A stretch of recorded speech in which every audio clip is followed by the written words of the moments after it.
Avec Cocoji, on lance un muesli croustillant, sans sucre ajouté et sans matière grasse ajoutée.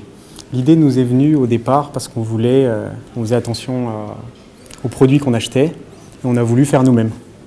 Donc on s'est inspiré de livres recettes et on s'est inspiré notamment de la Raw Food.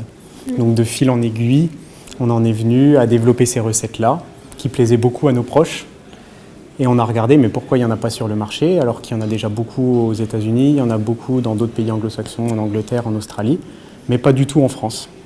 Donc on a commencé à monter un projet, à regarder, à faire une étude de marché, à voir qu'il y avait de la place pour cette innovation. En fait, ce sont des produits donc, qui sont bio aussi, c'est vrai qu'on ne l'a pas dit, donc on n'utilise que des ingrédients bruts, donc non raffinés, 100% végétaux.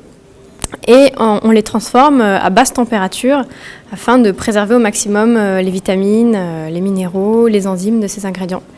Et on choisit des ingrédients également sans gluten. Et donc ça nous permet de faire des pépites croustillantes en fait, par la déshydratation, qui est notre technique de transformation basse température.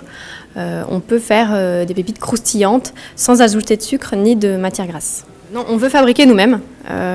Donc, on a commencé dans notre cuisine, hein, mais on va donc se localiser à l'Agropole. On va avoir un local là-bas de production et on va commencer notre fabrication à la fin d'année. À partir de novembre, donc, on peut installer le local pour commencer une commercialisation en décembre. Et donc, on maîtrise à la fois le process, mais aussi l'approvisionnement, puisque le sourcing est extrêmement important pour nous et on a cherché à se sourcer autour d'Agen, en Aquitaine. C'est là qu'on a trouvé notre ingrédient principal, le sarrasin décortiqué, mais aussi des fruits tels que les pommes, tels que le kiwi de l'Adour, aussi des oléagineux tels que la noix AOP du Périgord. Voilà, tout un tas d'ingrédients comme ça qu'on veut mettre en avant via nos produits. Circuit bio en priorité, mais aussi la vente directe, donc comme je le disais, via des offres mensuelles de muesli.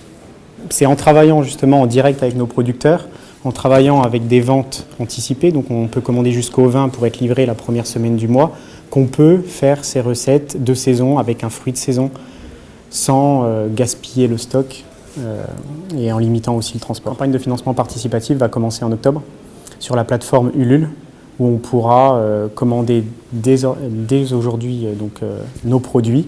Ça va nous permettre donc de construire une trésorerie et d'acheter les ingrédients en direct auprès de nos producteurs pour une livraison donc à partir de la fabrication, donc novembre-décembre.